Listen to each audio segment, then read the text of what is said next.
Tension between President Trump and Russian President Vladimir Putin may be turning into diplomacy. Both leaders say they're hopeful to meet face-to-face as soon as next week. And this comes as the president's deadline expires today for Russia to end the war in Ukraine or face harsh economic sanctions over it. We have team coverage in Washington and Kyiv this morning. Let's kick things off with NewsNation's Libbey Dean, who's live outside the White House. Libbey, I know a lot of people are having their doubts over this, but how likely are these two to actually sit down together sometime soon?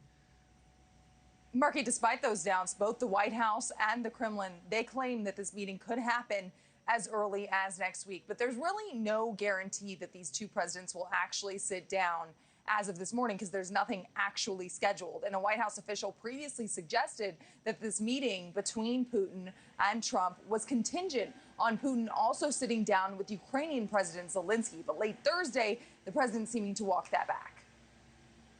Does Putin have to meet with Zelensky in order and before you and Putin have to meet? No, he doesn't. No. So what do you think that means? They would like to meet with me, and I'll do whatever I can to stop the killing. So this would be the first face-to-face meeting between President Trump and President Putin since 2018, and the first time the Russian leader would sit down with a U.S. president since before the invasion of Ukraine. Now, the White House says that the president would still like to meet with both Putin and Ukrainian President Volodymyr Zelensky together or separately. So it could be a trilateral, it could not.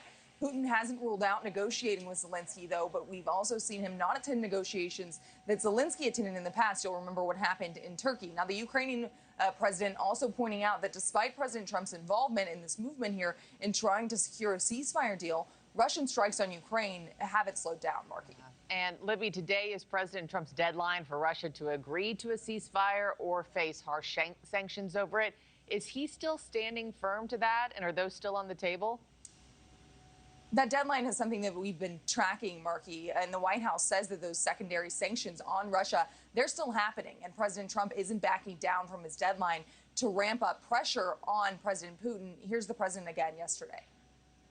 Is your deadline still standing for Vladimir Putin to agree to a ceasefire tomorrow, or is that fluid now? It's going to be up to him. We're going to see what he has to say. It's going to be up to him. Very disappointed. Those sanctions would hit countries buying Russian oil with steep economic penalties. Just this week, President Trump slapped India with an additional 25% tariff. That brought them all the way to 50% tariffs. India, they're the second largest importer of Russian oil, just behind China, who's facing this Tuesday deadline to agree to a tariff deal with the U.S. That's also something we're tracking here at the White House. But President Trump has also said that his special envoy, Steve Witkoff, is meeting with Russia, with Putin.